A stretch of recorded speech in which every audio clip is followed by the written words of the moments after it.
Order, order. Hello and welcome to Reporters Without Orders. This is the podcast where we talk about what made news, what didn't, and something that absolutely shouldn't have. Joining me in the studio are three of my colleagues, Basant Kumar from Chhattisgarh, Tanishka is back from covering Mizoram elections, and Anmol Pritam, who has been working on a story which impacts all of us, that's air pollution. But we'll start with Basant, क्योंकि बसंत आज भी field पे हैं और उनके पास बहुत कम time है. So बसंत, आप छत्तीसगढ़ में किस पार्ट में हैं? अभी मैं राजनांदगांव में हूँ, जहां से भाजपा के वरिष्ठ नेता और पूर्व मुख्यमंत्री रमन सिंह चुनाव मैदान में है. आज वहां वोटिंग हो रही थी और मैं कल रात को बस्तर से लौटा.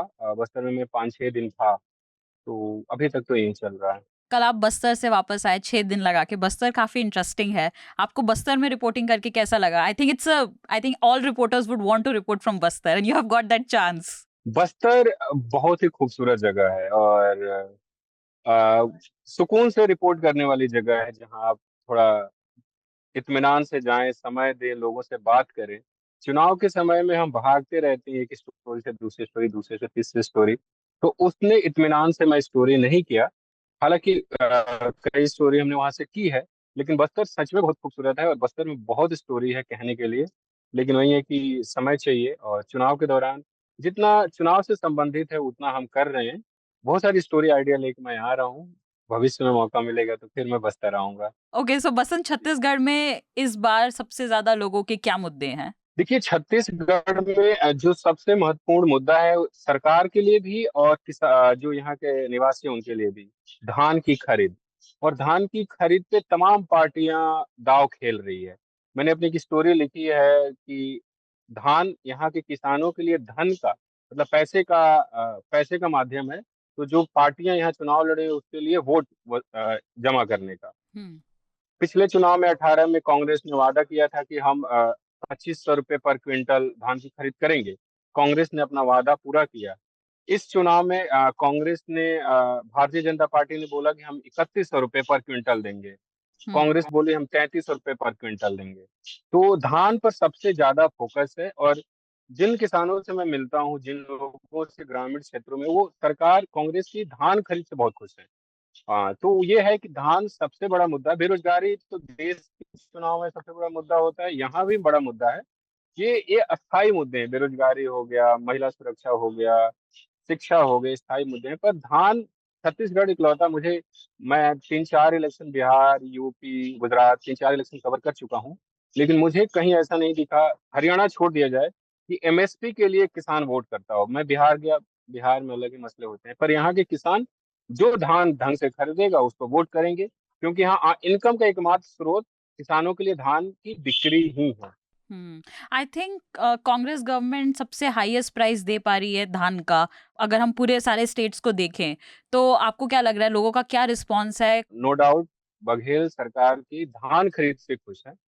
उसमें जो धान की खरीद होती है वो होता है कि एमएसपी जो भारत सरकार तय करती है उतना जब खरीद होती है तभी दे दिया जाता है. उसके बाद बोनस होता है जो 500 550 है, तो किस्तों में देती है, और वो किस्त अलग अलग समय पे आते हैं.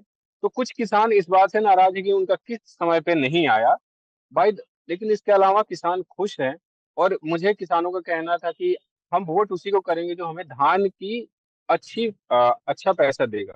इसके अलावा जो एक और मसला है कि कांग्रेस ने कर्ज माफी की घोषणा कर दी है, और इस बार यहाँ बारिश कम हुई है, तो धान का जो फसल है वो थोड़ा खराब हो गया है. तो जैसे जिस खेत में 20 क्विंटल होता था, वहाँ 10 से 12 क्विंटल अच्छा धान गेहूं उसमें से चावल निकल पाएगा. तो किसानों का कहना है कि किसान जो कर्ज वापस करते हैं ना, वो धान बेच के कर देते हैं. जी. इस पर धान की कमी, बिक्री नहीं होगी ठीक से, तो किसानों का कहना है कि सरकार कोई भी आए उसे कर्ज माफी करनी ही पड़ेगी, वरना किसान पे काफी ज्यादा कर्जा हो जाएगा और ब्याज के तले वो दब जाएगा. जब कांग्रेस ने इतना अच्छा प्राइस दिया हो, जो कि 600 रुपए पर क्विंटल आई थिंक बोनस है पैडी के ऊपर, और जब इतने लोग इतने फार्मर्स उस स्कीम से खुश हों, तो ऑपोजिशन पार्टी जो है जैसे कि बीजेपी, उसके लिए क्या चैलेंज बन जाता है? वो किस तरीके से वोटर्स को लुभाने की कोशिश कर रही है? यहाँ पर धान में बोनस देने की शुरुआत बीजेपी नहीं की थी 2013 के चुनाव के समय.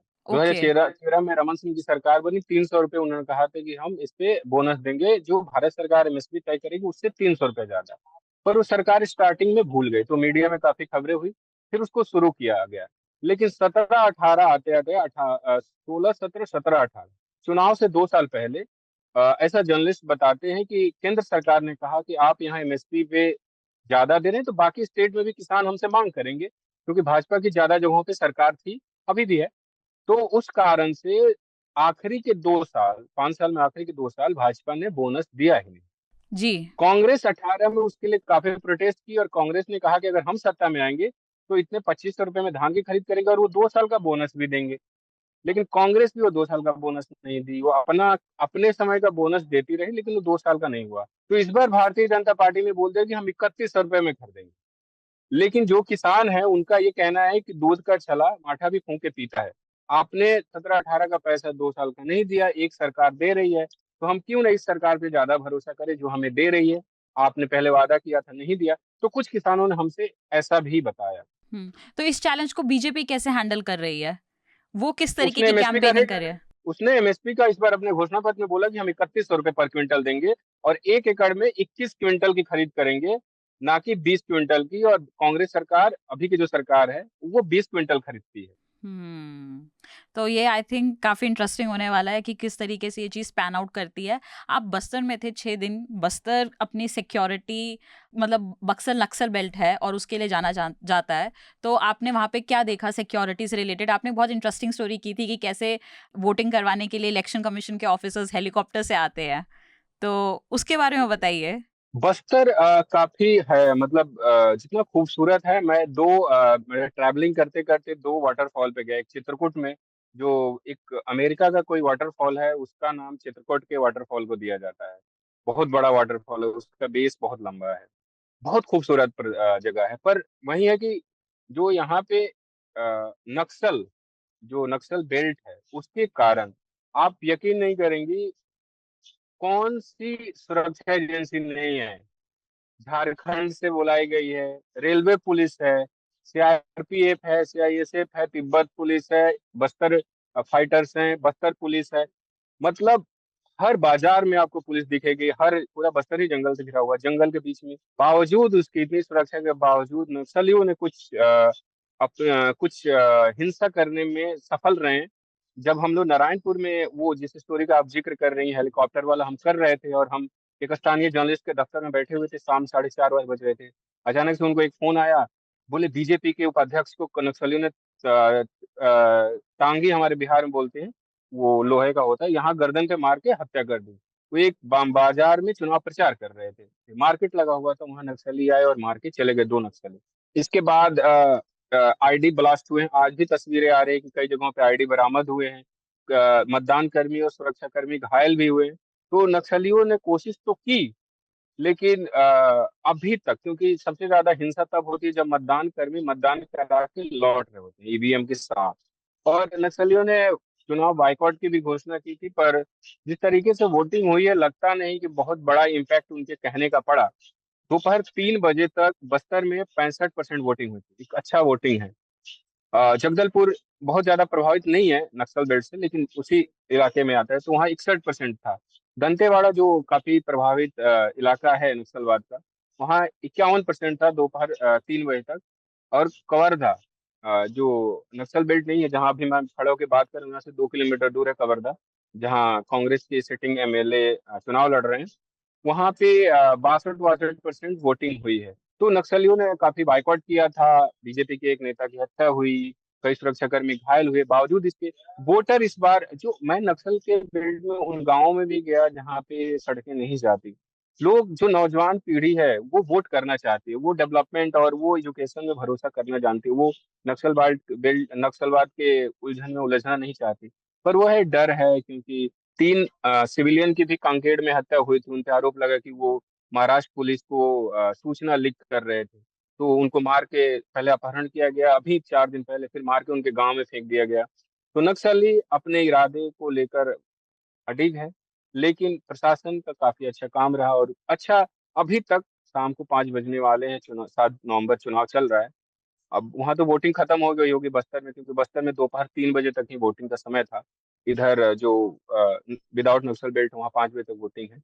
तो अभी तक तो कोई बहुत बड़ी अनहोनी की खबर नहीं आई है, लेकिन जो भी आई है वो दुखद है। हम्म। थैंक यू बसंत, हमारे साथ छत्तीसगढ़ से ज्वाइन करने के लिए। आप अभी और कितने दिन हैं वहां पर? अभी 3-4 दिन। दिल्ली वापस आने का मन है? इतना बढ़िया सांस ले रहा हूँ मैं, तो तनिष्का जी को भी बोला था कि मिजोरम से ही स्टोरी फाइल कर लीजिए, क्या जरूरत है अभी दिल्ली जाने की। हवा खराब है वहाँ की, एक तो उसके वैसे बारे में हमें ही। अनमोल बताएंगे डिटेल में। Okay, thank you Basant. So besides Chhattisgarh, Mizoram is also going to vote today, and we have with us Tanishka, who's just back from Mizoram. Tanishka, this was your first time covering elections? Yeah, it was. For how many days were you there in Mizoram? I was there for 8 days.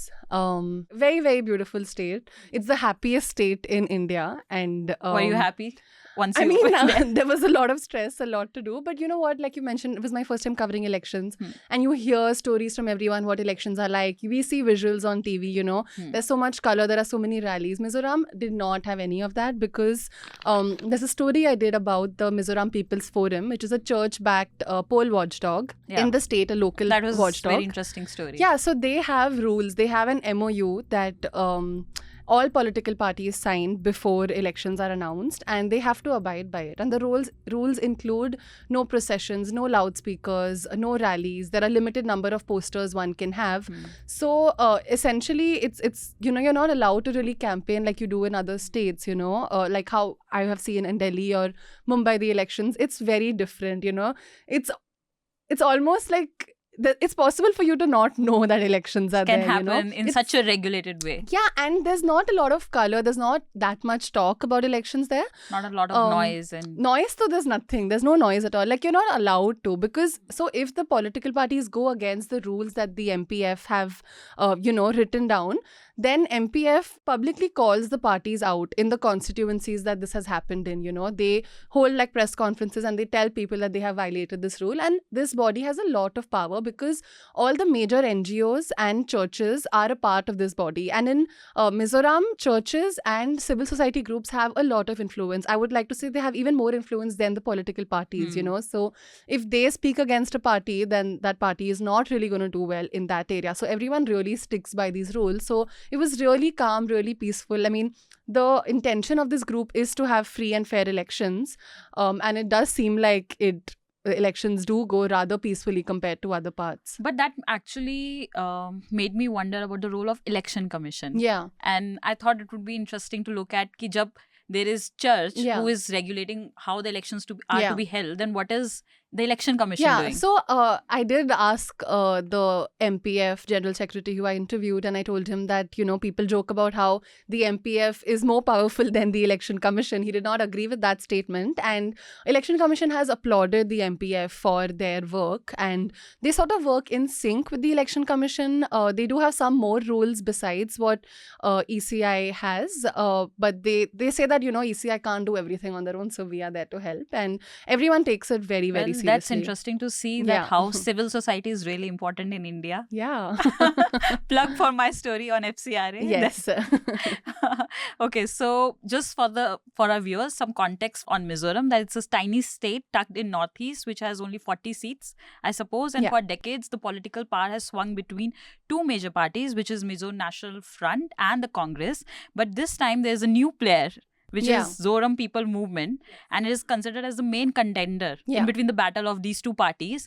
And then we also have an BJP and the role of BJP, which you have looked in depth, how BJP is trying to make inroads in Mizoram. But we'll first start by discussing what are the major issues of people of Mizoram. Sure. So also context about just, you know, in all my conversations with people, usually there is anti-incumbency against the party that is in power, right? तभी दो parties के बीच में Mizo National Front और Congress आती है. But usually, so usually if MNF is currently ruling, there will be anti-incumbency against MNF and Congress will sort of take over. But right now the state is such that there's anti-incumbency against both the parties, because since the formation of the state, it has mostly been just these two parties. And now when people talk about they want change and this anti-incumbency, they're not just talking about the ruling MNF but also Congress. So a lot of people I spoke to Everyone wanted change. Everyone wants to try something new. So ZPM is really making a mark, at least in the urban areas. In fact, when I did a story where I spoke to students, I spoke to some 15, 20 students about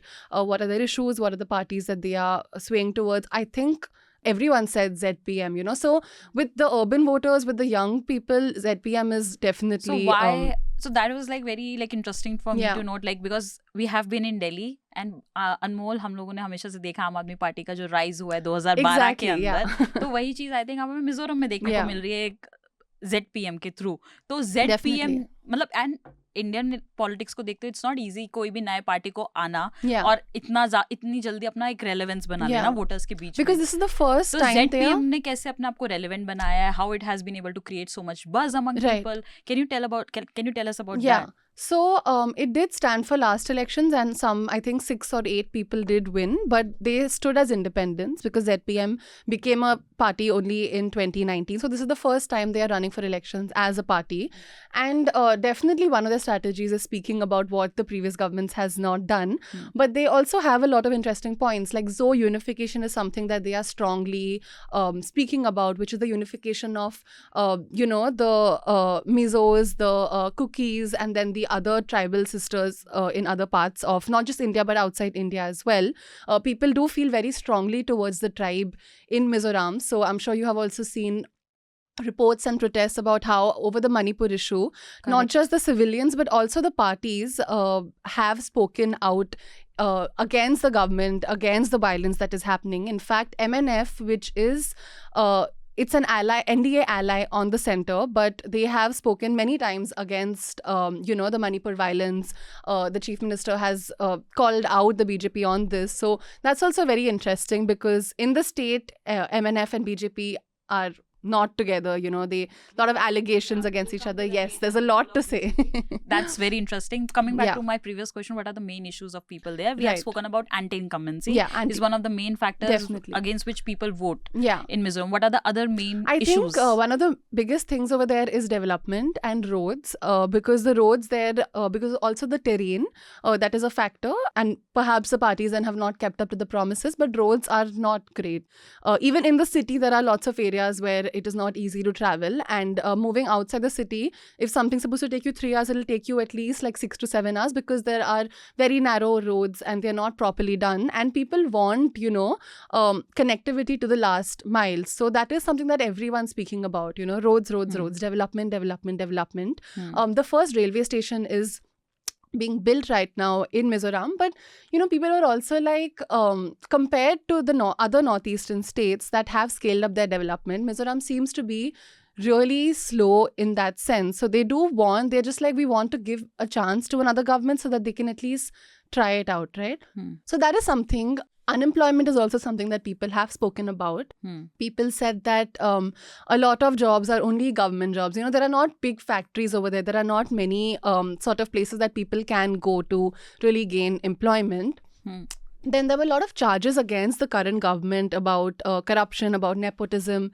So a lot of people are aware of this and they do want change, because there are a lot of young people in Mizoram. I think around 50,000 are going to be the first time voters. So now we'll talk about one very interesting story which you did, and I think I absolutely loved it, and it's going to be my recommendation for RW as well. It's titled Anti-Christian Image, Manipur Issue is Discontent Brewing Within BJP's Mizoram Unit. And I found this story very interesting, especially as a North Indian. The part of India in where the BJP is so relevant, but there's another part of India in Mizoram where the BJP is struggling hard to be relevant, and the numbers show that like it has only managed to win, I think, one seat in 30 years after 5 failed elections in 2018. In 30 they years, made a mark. Yes, basically. It will be better this time, but not what they want, I think. Your title says a lot, but please tell us what is in Mizoram which is troubling BJP a lot. So the main thing that not just people but even BJP workers have openly spoken about is they really have to fight against the anti-Christian image that they think BJP has, because as you know, Hindutva is something that BJP really wears with pride on its sleeves, but it's not something that just because they don't talk about it in Mizoram does not mean that people don't know about it, right? So Hindutva is its biggest liability in Mizoram. A lot of people view BJP as an anti-Christian party. They think that BJP will only work for the development of the Hindus, or that they will get Hindutva into Mizoram. And it's very important to understand that 87% of the population in Mizoram are Christians, and they are not just passive Christians. They're very, very active Christians. You know, on Sunday, everything was closed. Not one shop was open, because on Sunday they go to church thrice a day, and church is a part of their lives in all ways. It's not like religion is something separate.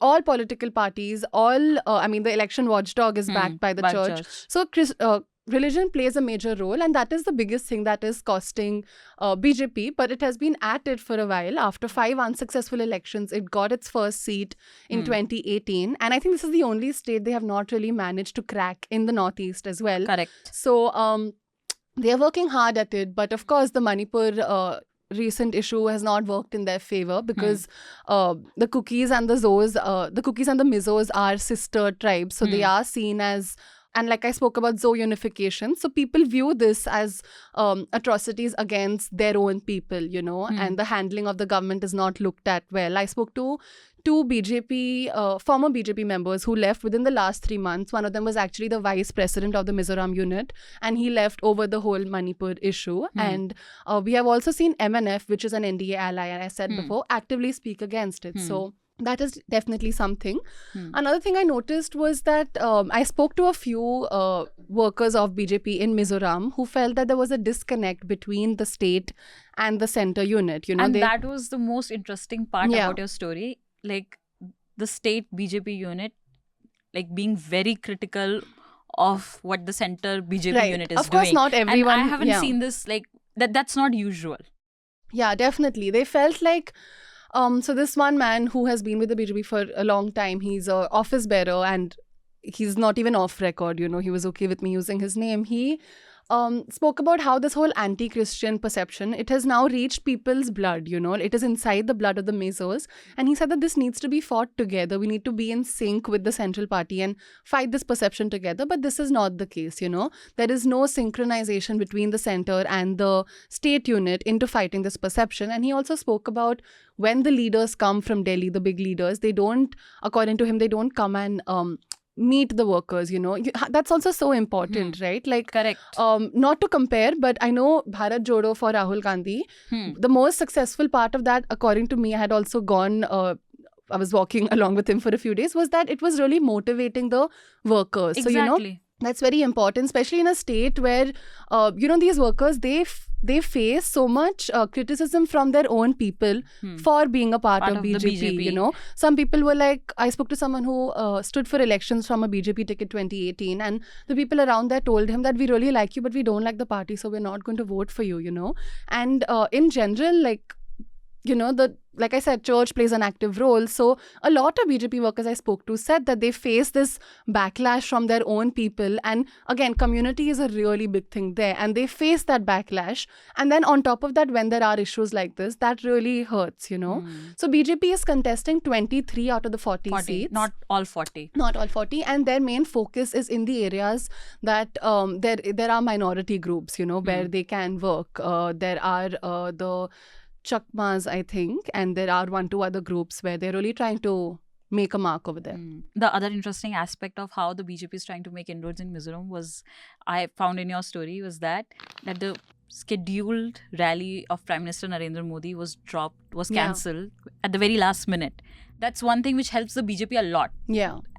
But this time, not just, I think, Narendra Modi's rally, but there was also Amit Shah's rally, which was also cancelled at the very last minute. Yeah. And it's been, I think, 4, 5 or 6 months since the conflict in the neighboring state Manipur has been brewing. And Prime Minister Narendra Modi has not visited Manipur since then. Yeah. His election rallies in Mizoram was dropped. Right. Why was that? So, you know, Congress has alleged that it is because it will look bad that Prime Minister Modi has not visited Manipur, but he's visiting the neighborhood of Mizoram. But I personally don't think that is the case, because it was already scheduled, the rally, right? Exactly. So it was after Manipur has really blown happened. Away. Yeah. Blown out. Yeah. So why will they? It's not like, I mean, the BJP is very they They know know these things. they know these They things. can add so two they and would two. not schedule the rally if they only had to cancel it a few days later. And Modi was number one in the star campaigner. And a rally of such a big person, it's not usually cancelled. I could not visit the place where the rally was going to, and not a rally, a public meeting, because rallies are not really allowed. I could not visit when the preparations were on, because I arrived after that. But journalists I spoke to who were there said that, the preparations were in full swing, like for the rally. It was supposed to happen on Monday, and Saturday, it just without a reason, it was, it didn't happen. And I asked the people in Mizoram BJP unit about it, and they're usually very open about everything, but they had no answers for But this. still, what did your sources tell you? Spill You know the what? secrets. There was also just like 5-6 days before that, there was an interview that the BBC did of the current Chief Minister Zoramthanga, who's from the MNF, which is the NDA ally. And Zoramthanga said that he will not share a stage with Modi if and when he comes to Mizoram. He said that it will look really bad for my party right now, and it will not be a good look for me because of Manipur. So I think that maybe that could be something, that it would be an insult to his ego if his ally is not going to share a stage with him. That is something that I think could be a possible. Or maybe BJP was afraid of not doing well in the elections, and then it will, the Modi magic did not work. Could be something. But let me also say that as soon as I landed in Mizoram... Modi magic. It's a big thing. As soon as I landed in Mizoram, the first thing I see is Modi. Like there's a big poster there. And that is, again, I don't think the MPF allows that. So, but yeah, so as soon as you enter the airport, there's a big Modi poster. In the first 20-30 minutes from the airport also, I only saw BJP posters. So it really makes you think that, oh, BJP is big here or what? Like, what is happening? One thing they're really good at is marketing. That's true. And no Prime Minister's visit, but all his posters were there. Yeah, and I think this The is the state only... unit trying hard to I think this is make the Modi magic only work. state that he has not visited, right? In the 5 states that are going into elections. I Correct, don't correct. think there's any state he really misses. So like you also said when you started with the story, like as a North Indian. So again, from someone who has mostly lived in Bombay or Delhi, it is very different for us, right? Because Correct. in most states, We cannot BJP, imagine this. if not a strong... if it's not in power, it is a very strong opposition. Like, I think BJP does a very good job of being an opposition. It knows the right issues to pick. It knows when to hold the party accountable. So over here, that was really missing. Of course, there are talks that keep happening. People think that, BJP thinks that they will win at least like 5 seats this time. I was just wondering, how do people perceive Narendra Modi in Mizoram? Because like in Manipur, like even though, like that's my understanding, though I'm not an expert on Manipur conflict also, but I saw that, like though people were very critical of the BJP, but there were not a lot of statements which were made out directly against the Prime Minister Narendra Modi. Yeah. In Manipur conflict, what about Mizoram people? Like Mizoram's people, how do they perceive Narendra Modi? They are not very vocal about such things. BJP in general, they do not see as a party that is really of much relevance, So even we go as national media, and because for us, BJP is an important party to cover. We end up, like I did this, my first story was on this, but it is not as big a deal over there. But also in Mizoram, even if you win like 5 to 6 seats, that matters a lot.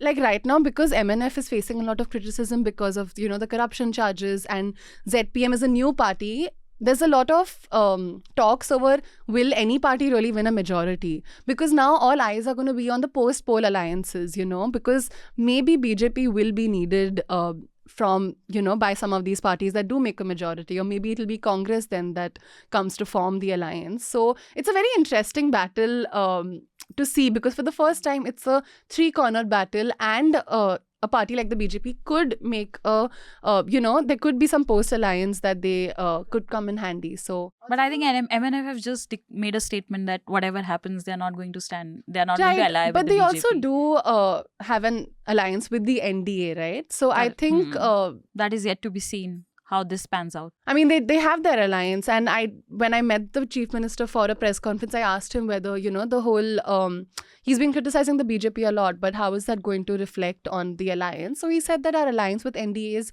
issue-based, and if we don't agree on an issue, we speak about it. Since we have spoken in depth about the BJP and Narendra Modi, I think it's also important to talk about Congress and Rahul Gandhi. Like Rahul Gandhi... Yeah. Like during his Bharat Jodo Yatra, like he was the first big shot leader from the Congress to visit Mizoram. Right. So he didn't And- come during his main rally. Yeah. He came now for elections, like Yeah. a month ago, Yeah. just before I visited. And he was the first big shot leader from the Congress to visit the state and just he before also the elections. visited in style. He came on a bike and Yeah, there was this that- procession. So a lot of people were talking about it. It was a colorful sort of procession. But again, the MPF told me that this procession was against the rules.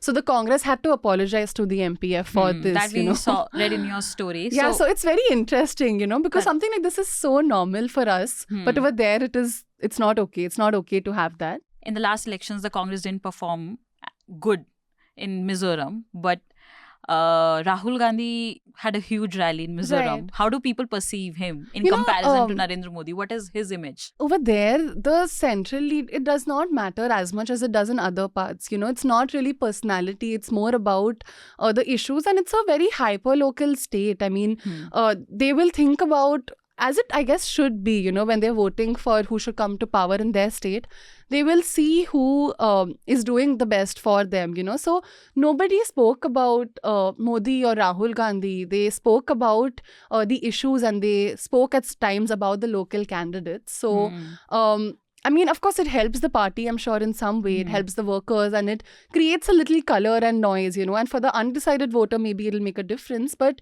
it does not matter as much as the history of the party in Mizoram, Congress's record, BJP's record. Those things matter much more. Interesting. We'll be waiting for the results. Now we'll go to Anmol. Anmol, आप एक बहुत important story पे काम कर रहे हैं, air pollution की, which impacts all of us. So, what is your story about? Basically story पूरे दिल्ली के एयर पोल्यूशन पे है, मतलब एक कंप्लीट स्टोरी है फ्रॉम पीपल जो इससे अफेक्ट हो रहे हैं, ये कैसे राइज हुआ है, इसके पीछे के रीजंस क्या हैं, गवर्नमेंट क्या एक्शंस ले रही है और उस एक्शंस का ग्राउंड रियलिटी क्या है. तो ये पूरी मतलब होलसम स्टोरी है कि कैसे सब कुछ दिल्ली में इतना बड़ा हो रहा है. और बाकी जैसा कि हम देखते हैं दिल्ली में कोई भी मुद्दा होता है तो मतलब दिल्ली का, जैसा आप अभी मिजोरम का बता रही थी कितना इंटरेस्टिंग है कि वहाँ पॉलिटिकल चीज़ें इतना इंटरफेयरिंग नहीं. दिल्ली में हर छोटी चीज़ पे पॉलिटिक्स है, और इतना पॉलिटिक्स है कि वो चीज़ मिस हो जाती है. पॉल्यूशन को लेके इतनी ज़्यादा पॉलिटिक्स हो रही है. आपका हर बात में कहना होता है कि बीजेपी सेंट्रल गवर्नमेंट मुझे नहीं करने दे रही है, हम कर रहे हैं, नहीं हो रही है. देन बीजेपी कहती है कि आप कर नहीं पा रही. और इसी चीज़ में हम सब इसमें हम हमारी लाइफ स्पैन कम एक होते छोटा जा सा रही है. एग्जांपल देता हूँ. 2021 में देश का पहला स्मॉग टावर कनॉट प्लेस में लगा. जी 19 करोड़ उसकी लागत थी, 5 करोड़ उसके एडवर्टाइजमेंट पे खत्म हुए, पूरे देश को ये बताने के लिए कि हमने देश का पहला स्मॉग टावर लगाया है. तो उससे कैसे हम दिल्ली के एयर को बेटर करेंगे. और ये कहा गया कि उसमें 40 फैन हैं और different kind of layers of filters हैं. तो उससे ये होगा कि 1 किलोमीटर के रेंज में जितनी भी हवा होगी सब एकदम साफ कर देगा. बेसिकली एक बड़ा एयर प्योरीफायर. बेसिकली हाँ, बट किसी को ये नहीं पता था कि क्या उसकी कितना, किसी ने भी क्या उस पे का भी एनालाइज किया था कि कितनी उसकी जरूरत है, क्या उसका. अक्टूबर में उसका दिल्ली पोल्यूशन कंट्रोल बोर्ड ने उसको रिपोर्ट दिया है यहाँ के एनवायरनमेंट डिपार्टमेंट में, दिल्ली गवर्नमेंट में. तो उसने उसमें बताया कि ये जितना इसका मतलब जो बताया गया था उसका 12 से 13% फंक्शनल है ये, और 100 मीटर के रेंज में भी उतना इफेक्टिव नहीं है. 100 मीटर के रेंज में इफेक्टिव इसलिए क्योंकि उसके 40 फैन है. तो 40 फैन, अब इतना बड़ा फिल्टर है तो 40 फैन तो कुछ तो करेगा ही. तो उतना है, लेकिन वो उस तरह से नहीं है जैसा बताया गया था. तो उस अक्टूबर में वो रिपोर्ट आई, उसके बाद इसको बंद कर दिया गया. और सेंट्रल गवर्नमेंट ने शायद, जैसा कि गोपाल राय यहाँ के मिनिस्टर है वो बता रहे थे कि सेंटर ने जिस कंपनी को इसको चलाने का और इसके मेंटेनेंस की जिम्मेदारी थी उसको पैसा नहीं दिया. जो लोग इसमें काम कर रहे थे उसने फंड जारी नहीं किया, तो इसलिए उन्होंने काम बंद कर दिया. पर अगर इसको, इस फैक्ट को हटा भी दिया जाए कि सेंट्रल गवर्नमेंट ने फंड नहीं दिया और काम नहीं कर पाए वो लोग, तो भी जो दिल्ली पोल्यूशन कंट्रोल बोर्ड का DPCC का जो रिपोर्ट है जो उन्होंने अक्टूबर में दिया, वो ये कहता है कि ये फंक्शनल ही नहीं था उस तरीके से. तो इसको लेके बीजेपी पुश कर रही है, लेकिन आप फिर वही बात है ना कि आप ऑडिट नहीं करवा रहे हैं. आप सैकड़ों anti smog gun last year launch हुआ, हर साल ये लोग कुछ नया करते हैं. स्टोरी भी किया था स्मॉग गन के ऊपर. मतलब 21 में ये लोग स्मॉग टावर लेकर आए कि this will be a change maker. देन 22 में ये लेकर आए एंटी स्मॉग गन कि इससे अब सही कर देंगे. और दिल्ली गवर्नमेंट खुद ये बताती है कि हम बहुत पढ़े लिखे लोगों की सरकार है, समझदार लोगों की सरकार है, पर वो खुद ऑडिट रिपोर्ट टेबल नहीं करती कि जो चीज़ें वो लेकर आई है उसका इम्पैक्ट कितना रहा, उसके फंक्शन का, और उससे कितना कंट्रोल हुआ. इवन अ, बड़ी इंटरेस्टिंग बात इसमें ये थी कि क्योंकि पॉल्यूशन की बात हो रही तो पहले इस पे बात कर लेना बहुत ज़रूरी है कि जो फिगर्स हमारे सामने आ रहे हैं, हम डेली न्यूज़पेपर्स में या हर जगह देख रहे हैं कि किस तरह से बढ़ रहा है, पर उसके पीछे कंट्रोल कैसे नहीं हो रहा, ये जानना बहुत इंटरेस्टिंग है। आपने और कौन कौन से दिल्ली गवर्नमेंट के एक्शंस को पोल्यूशन कंट्रोल करने के लिए बहुत क्लोजली देखा है? जो देखिए, मेजर तो 3 चीज़ें हैं दिल्ली में। जो वेहिकुलर पोल्यूशन है, ठीक है, वो कैसे उसके बाद रोड डस्ट है। रोड डस्ट एक बड़ा प्रॉब्लम है। अगर आप साउथ One of दिल्ली में the चलते हैं और लुटियन major से चलते हैं, contributor. हाँ, तो आपको दिखता है कि हाँ ठीक है, रोड डस्ट कंट्रोल है। लेकिन अगर आप कश्मीरी गेट पार कर जाएं या फिर उन इलाकों में जाएं जहाँ सड़कें अभी भी ठीक नहीं है, जैसे आप भजनपुरा साइड, ये पूरा मतलब यमुना पार का इलाका नॉर्थ है। ईस्ट। हाँ, फिर दूसरी तरफ नॉर्थ ईस्ट दिल्ली पूरा एकदम, तो वहाँ पे अभी भी जैसे मैं बता रहा था, पानी का छिड़काव हो रहा है सड़कों पे एंटी स्मोक गन के जरिए।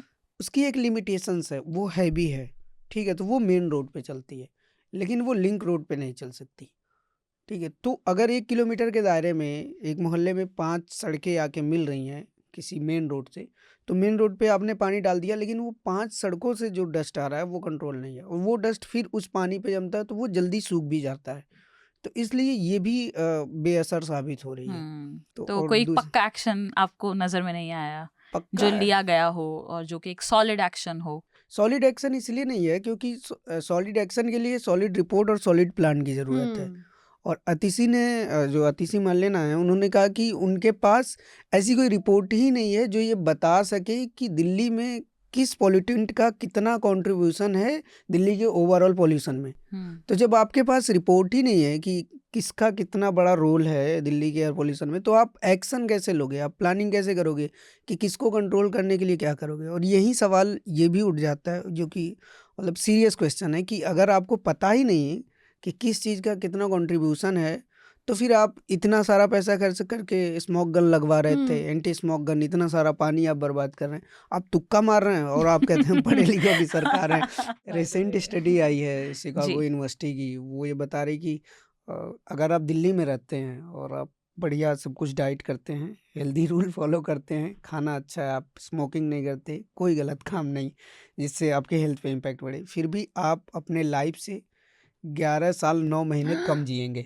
मैं तो शिफ्ट हो रही हूँ। आई आप मतलब बिना कुछ किए आप 12 साल अपनी ज़िंदगी के यहाँ घट जाएंगे। और अगर आप पेशेंट हैं, ट्रॉमा, तो अगर आपको अस्थमा है या फिर, और सबसे ज़्यादा इम्पैक्ट बच्चों पर है। मैंने इसमें डॉक्टर से भी बात की है, जो लोग इस पर, कि बच्चों का जो लंग्स होता है वो डेवलपिंग फेज में होता है, ठीक है, बहुत सेंसिटिव होता है, और उसमें इसी हमारे वजह से प्राइमरी स्कूल सब शट डाउन भी कर हमारे रहे हैं। लंग्स में एक लेयर होती है जो बच्चों, हमारा तो जब हम मैच्योर हो जाते हैं तो थोड़ी स्ट्रांग हो जाती है, लेकिन बच्चों का क्या होता है, वो लेयर बहुत वीक होती है। तो जो PM 2.5 पार्टिकल है, ये पार्टिकल ऐसा है जैसे PM 10 है, ये हमारी बाकी के जैसे नाक वगैरह से जा रहा है तो ये छन जाता है, रुक जाता है, लेकिन PM 2.5 वो हमारे लंग्स के अंदर चला जाता है। उसके अलावा एक और फाइन पार्टिकल है PM 1, जिसको हम लोग अभी मेजरमेंट में उसको लाते नहीं हैं, पर वो भी है, वो लंग्स के अंदर ब्लड में जाता है।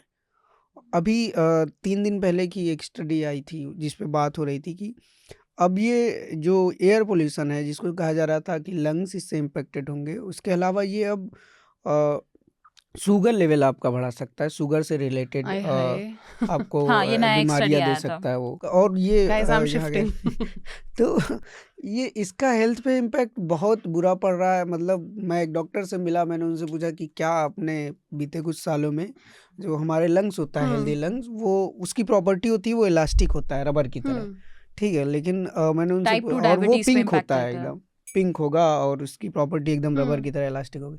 तो बता रहे थे कि जब वो 84 में दिल्ली आए थे तब उन्होंने देखा था, लेकिन अभी वो कह रहे हैं कि पिछले कुछ सालों से जो लोग गांव से आ जाते हैं, उनके अगर वो देख लेते हैं पिंक लंग्स, उनके निकल जाते हैं गांव के लोगों के। दिल्ली के कह रहे थे बहुत रेयर है, मैं देख ही नहीं पाता किसी का, सबका हालत खराब है lungs. I had dengue last month and I got some tests done and my doctor just looked at the report and he's like, you have been staying in Delhi for at least a year, right? And I was like, yeah, it's been 2 years. And he's like, I can see it, and that's really scary that within 2 years already there are signs of that in my lungs. Doctor ने बहुत simple language में समझाया था कि जैसे एक pipe है, suppose कीजिए हम लोग जो घरों में पाइप इस्तेमाल करते हैं, खरीद कर लाते हैं गाड़ी वाड़ी धोने के लिए या किसी भी चीज़ के लिए, जो पाइप हम लोग इस्तेमाल करते हैं, वो पाइप जब आता है नया नया वो बढ़िया रहता है, सॉफ्ट रहता है, ठीक है, उसको जहाँ से दबाव दब जाता है। लेकिन अगर उसको हम छोड़ देते हैं कुछ दिन तक, धूप में ऐसे पड़ा रहता है, तो फिर वो टाइट हो जाता है। टाइट होने के बाद वो टूटने लगता है। वही हालत हमारे लंग्स की होती है पोल्यूशन की वजह से, कि जो हमारी इलास्टिसिटी है लंग्स की, वो धीरे धीरे खोने लगती है। फिर वो टाइट होगा, उसमें पोल्यूटेंट होंगे, फिर उसमें क्रैक आने लगते हैं। वो तमाम, मतलब वो विजुलाइज करवा देना not possible, Very but important ये story. बहुत डरावना है, जी. सीरियसली डरावना है। Really important story by Anmol, and you should watch it. You'll be able to watch that video on our YouTube channel by the end of this week. And with this, we come to the last segment of this podcast, recommendation. Tanishka, आपका क्या recommendation है हमारे listeners और viewers के लिए? I'd like to recommend a book. The last book I read, it's called Yellow Face. It's by R.F. Kuang. It's a very interesting story. I think you will also enjoy it. It's sort of a satire of racial diversity in the publishing industry. So the protagonist is, it's very hard to empathize with her, but it's a very interesting book. It gives a lot of insights about publishing, about racial diversity, and it's just a very fun, quick read, and it's been on a lot of bestsellers this year. And I'd also like to recommend our viewers to watch my reports and read my reports from Mizoram. And these stories, they obviously take time and resources, and we can only do this because of the support of subscribers and contributors to the fund. So do support Newslaundry and the News Minutes Joint Election Coverage Fund. Correct. And Anmol, recently एक web series खत्म की है, breaking bad, ठीक है। वो recommendation नहीं हो सकता नहीं, यार। मेरा पेंडिंग था 2 साल से, वो मैं देखना चाह रहा था, पर काम की वजह से या फिर अदर रीजंस की वजह से मैं देख नहीं पा So रहा ये था। recommendation उनके लिए जिन्होंने अभी भी ब्रेकिंग बैड जिन्होंने नहीं अभी देखा तक है। नहीं हमने देखी देखी है, और हमारे लिए एक और मूवी मैंने देखी है, शायद जी। सबने, हो सकता है इसको भी सबने देख लिया हो, द ट्रायल ऑफ शिकागो 7। तो ये भी, इसे भी मैंने रिसेंट देखी है। My recommendation is, since everyone is reading about air pollution and talking about air pollution, this is a report by a friend, Swagata Yadavar, in The Guardian. Her report says, air pollution raises risk of type 2 diabetes, says landmark Indian study, जिसके बारे में अनमोल ने भी अपने इस podcast में mention किया है. It's a 7-year study of 12,000 residents of Delhi and Chennai, and it has found link between PM 2.5 particles and increased sugar blood levels. So it's a matter of concern. You must read this report. And with that, this podcast is adjourned. Newslaundry and the News Minute are traveling in 5 pole-bound states that are Rajasthan, Mizoram, Telangana, Chhattisgarh and Madhya Pradesh. We are bringing you ground reports, interviews, podcasts and election analysis. But we are able to bring you all of this because we are not supported by corporates or governments, but we are supported by you, our subscribers, who have contributed to NL and TNM election fund. But we are still far from topping up that fund, so keep supporting us so that we can continue to do what we are doing. And with this, happy Diwali. Don't burn crackers, don't increase pollution levels. Instead, use that money to support independent journalism. You will be proud to do that and you'll keep us afloat. Thank you. Journalism at Newslaundry is powered by the public, because when the public pays, the public is served. Visit newslaundry.com/subscription and pick a payment plan of your choice. Pay to keep news free and independent. Your future, and indeed the future of democracy, depends on it.